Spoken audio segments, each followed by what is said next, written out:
Hey everyone, welcome back. Today I have some fun, easy Dollar Tree spring DIYs to share with you.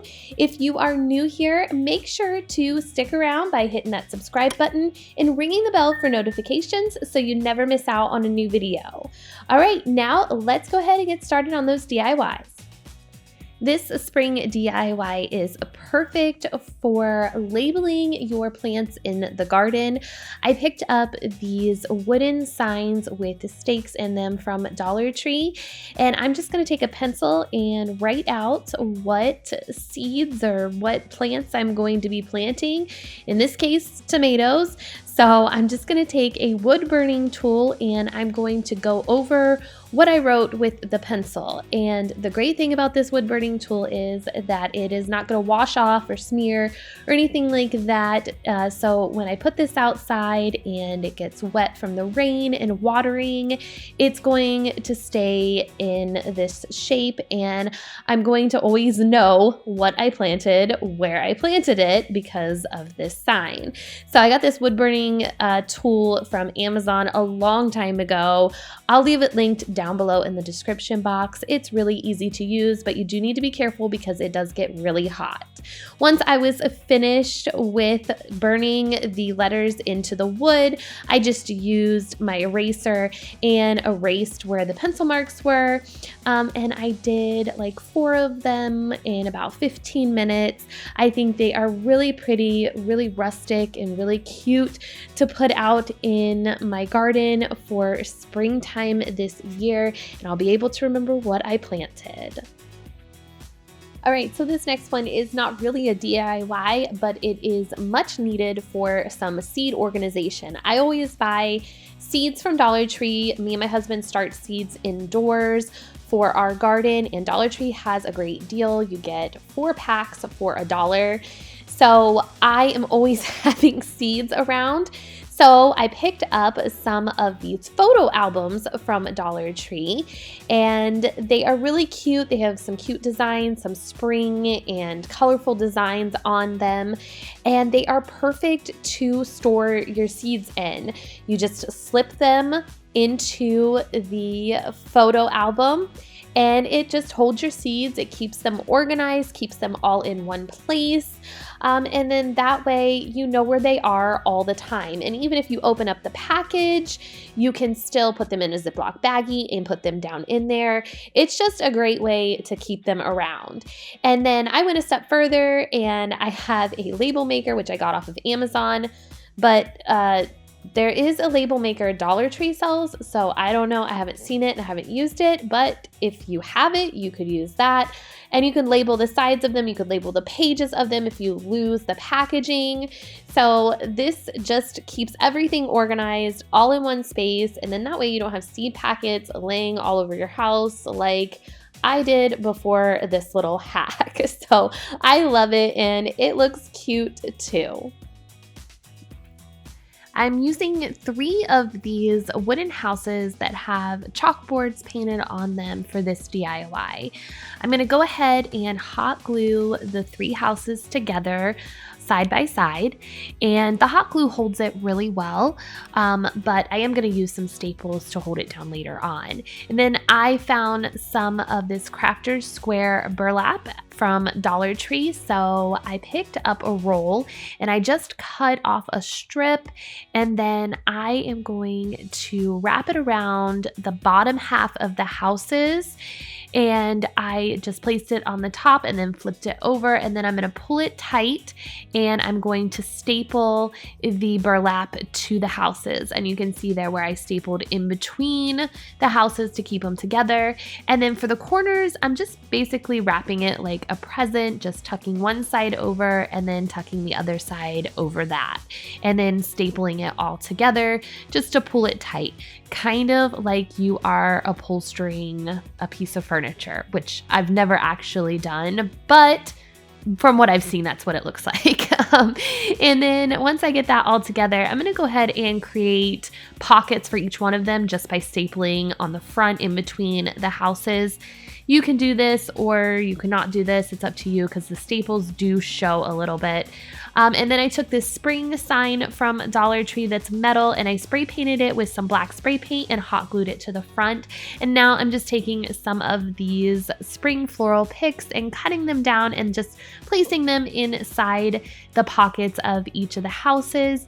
I think this turned out really pretty and cute to display for some spring decor around the house.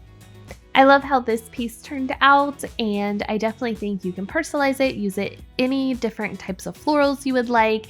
It's beautiful for spring. For this next DIY, I'm going to be making an address sign with this cute little shiplap framed sign from Dollar Tree. And then I took one of these yard stakes with the bicycle on it. They have different colored bicycles. They also have tractors and like little bugs or whatever for the spring. All you have to do is take some wire cutters to cut off the stake on it. And then if there's some left over, like there was on mine, just use some little needle nose pliers to bend it to pull it right off. And then I'm going to hot glue it to one side of my sign. I would definitely suggest using E6000 or some super glue because the hot glue will not hold up in hot weather if the sun's beating down on it or even in really cold temperatures. So using the other glue will keep it staying for longer. And then I took some of these galvanized numbers from Dollar Tree, and you can leave them galvanized. I just decided to paint mine black because they stood out a little bit more, and then I used a little bit of hot glue to secure them down. Again, using E6000 or super glue would be the better bet. And then that was it. This turned out to be a really cute sign. You can sit it on your porch or you can hang it. It does have a little piece of twine where you can hang it from. I love how it turned out. It's really pretty for spring. For this last DIY, I'm going to use 2 packs of the smaller terracotta pots from Dollar Tree, and then one of these plant hangers from Dollar Tree as well. I'm going to attempt to make a rain chain out of these. So when I picked up the terracotta pots, I thought they had bigger holes in the bottom, but they don't. So I just took a 5/16 drill bit and I just drilled through the bottom of each one of the pots. And I was really nervous because I thought they would break, but they did not. So that was good. But I would suggest wearing eye protection when you are doing this project just to make sure none of the pieces come flying off. And then I'm going to take one of the pieces of chain and I'm just going to take that bottom piece off, and then I'm able to pull that chain through that hole all the way to the top of the chain. I put the first planter and then I did all 6 planters. I just added a second chain to the very end of the first chain to complete the chain so that way it would hold all 6 of the planters. And if the chain did get a little bit stuck, I used some needle nose pliers to pull it on through. But really, if you just wiggle that chain around, they pull through nicely. And then when I picked it up, all of the pots just fell into themselves and they didn't hold up. So to make little stoppers for these so that way they don't fall, I just took the last piece of chain and I'm taking 2 links off. And then I am just using my pliers to open the links up, and then I am putting them on the bottom of where I want that pot to stop at. So I'm putting it on one chain. On each side of that chain, I'm putting 2 more links. And then that way, when you pull it through, it's going to stop that pot from moving and falling down. So I did that on the very bottom pot, and then I worked my way up all the way to the top pot. And I did that for each one so that way that when you pulled it through, it wouldn't fall down on itself. Then with the hook at the top, all I did was take off some of the links and then just re-add that hook back on wherever I wanted it to stop at. And I did 5 links between each pot. Then, as you can see, I went ahead and painted this all black. I just thought it would look nice because I'm going to be adding these little ladybugs on to the pots. There's 12 in a pack, so I added 2 on each pack. I just used hot glue to stick them on. However, do as I say, not as I do, and use E6000 or super glue so that way it'll hold up. But I think this turned out really cute, and I think it is perfect for spring to catch that rain. And I didn't get any video sound for this, but it sounds really pretty also.